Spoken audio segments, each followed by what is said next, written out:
The Declaration of Independence of the United States of America. On June 10th, 1776, the Second Continental Congress appointed a committee consisting of Thomas Jefferson, James Madison, Benjamin Franklin, Robert R. Livingston, and Roger Sherman to draft a Declaration of Independence. The Congress adopted the Declaration on July 4th, 1776, with the Declaration signing by 56 signatories.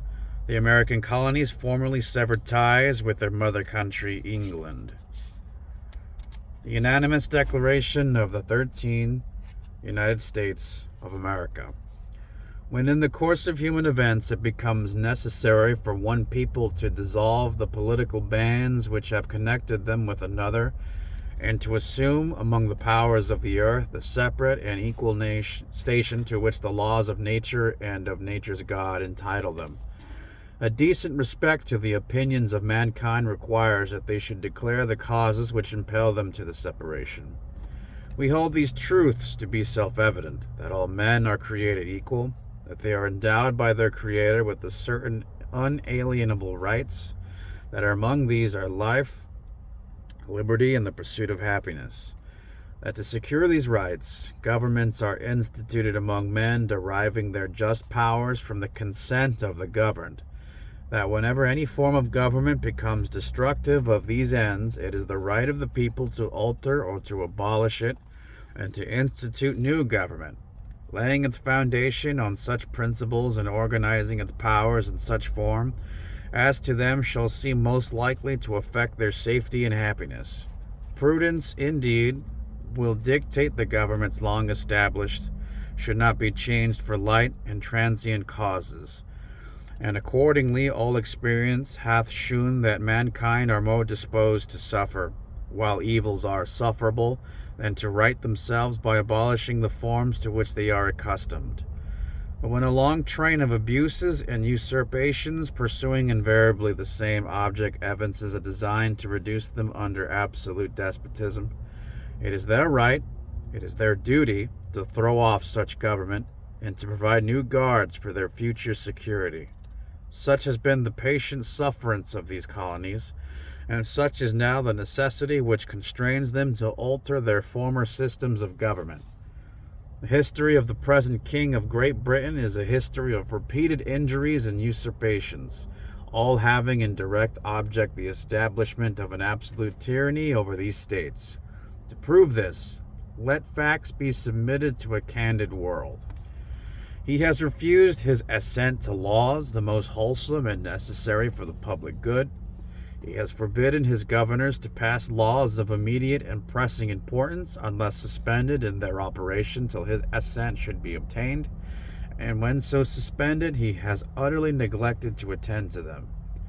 He has refused to pass other laws for the accommodation of large districts of people unless those people would relinquish the right of representation in the legislature, a right inestimable to them and formidable to tyrants only. He has called together legislative bodies at places unusual, uncomfortable, and distant from the depository of their public records for the sole purpose of fatiguing them into compliance with his measures. He has dissolved representative houses repeatedly for opposing with manly firmness his invasions on the rights of the people. He has refused for a long time after such dissolutions to cause others to be elected, whereby the legislative powers, incapable of annihilation, have returned to the people at large for their exercise. The state remaining in the meantime exposed to all the dangers of invasion from without and convulsions within. He has endeavored to prevent the population of these states, for that purpose obstructing the laws of naturalization of foreigners, refusing to pass others to encourage their migration hither, and raising the conditions of new appropriations of lands. He has obstructed the administration of justice by refusing his assent to laws for establishing judiciary powers. He has made judges dependent on his will alone for the tenure of their offices and the amount and payment of their salaries. He has erected a multitude of new offices and sent hither swarms of officers to harass our people and eat out their substance. He has kept among us in times of peace standing armies without the consent of our legislatures. He has effected to render the military independent of and superior to the civil power. He has combined with others to subject us to jurisdiction foreign to our Constitution and unacknowledged by our laws, giving his assent to their acts of pretended legislation, for quartering large bodies of armed troops among us, for protecting them by a mock trial from punishment for any murders which they should commit on the inhabitants of these states, for cutting off our trade with all parts of the world, for imposing taxes on us without our consent, for depriving us in many cases of the benefits of trial by jury, for transporting us beyond seas to be tried for pretended offenses, for abolishing the free system of English laws in a neighboring province, establishing therein an arbitrary government and enlarging its boundaries, so as to render it at once an example and fit instrument for introducing the same absolute rules into these colonies, for taking away our charters, abolishing our most valuable laws, and altering fundamentally the forms of our governments,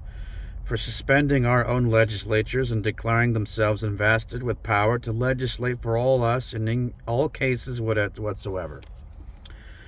He has abdicated government here by declaring us out of his protection and waging war against us. He has plundered our seas, ravaged our coasts, burnt our towns, and destroyed the lives of our people. He is, at this time, transporting large armies of foreign mercenaries to complete the works of death, desolation, and tyranny, already begun with circumstances of cruelty and perfidy scarcely paralleled in the most barbarous ages, and totally unworthy the head of a civilized nation. He has constrained our fellow citizens, taken captive on the high seas to bear arms against their country, to become the executioners of their friends and brethren, or to fall themselves by their hands. He has excited domestic insurrection amongst us, and has endeavored to bring on the inhabitants of our frontiers, the merciless Indian savages whose known rule of warfare is an undistinguished destruction of all ages, sexes, and conditions. And every stage of these oppressions we have petitioned for redress in the most humble terms.